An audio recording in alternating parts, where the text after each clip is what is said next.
So let's get more now on the rise in the energy price cap that's been announced by the regulator Ofgem this morning. Prices up by around 10%.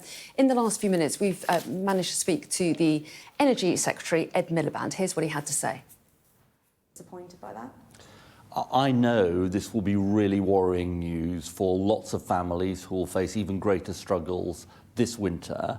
And it's a direct result of our country's exposure to international gas markets that are controlled by dictators. And that is a legacy left to us by the last government. That's why this government has a plan to do something about it. Our mission for clean, homegrown power that we control in this country. And it's why we've hit the ground running in just 7 weeks, consenting new solar power, overturning the ban on onshore wind, precisely to give our country the energy security we don't have at the moment.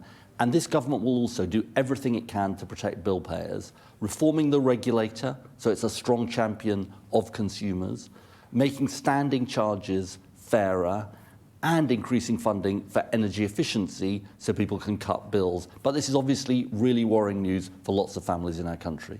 You can't keep blaming your inheritance though, can you? It comes as you're scrapping the winter fuel allowance. 10 million pensioners in England and Wales are due to lose that money, and now they'll see that they'll have to pay increased energy costs as well. I mean, part of that is your decision. And how concerned are you about hardship this winter?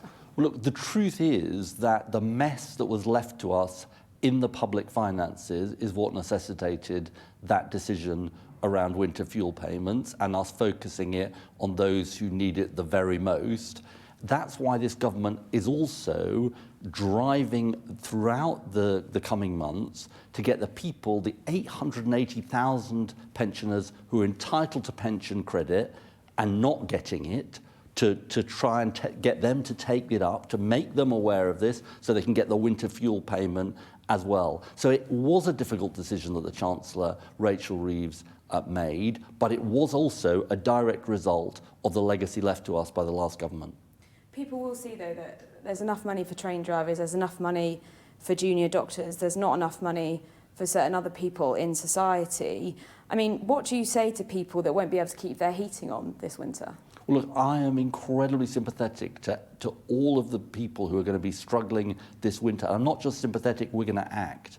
We will be doing everything we can, working with the regulator, working with the suppliers to remind them of their responsibilities to the most vulnerable in our society. And this government will leave no stone unturned in the months ahead to do everything we can to protect bill payers. We don't just have a long-term plan for our country. We will take all the action we can to protect bill payers.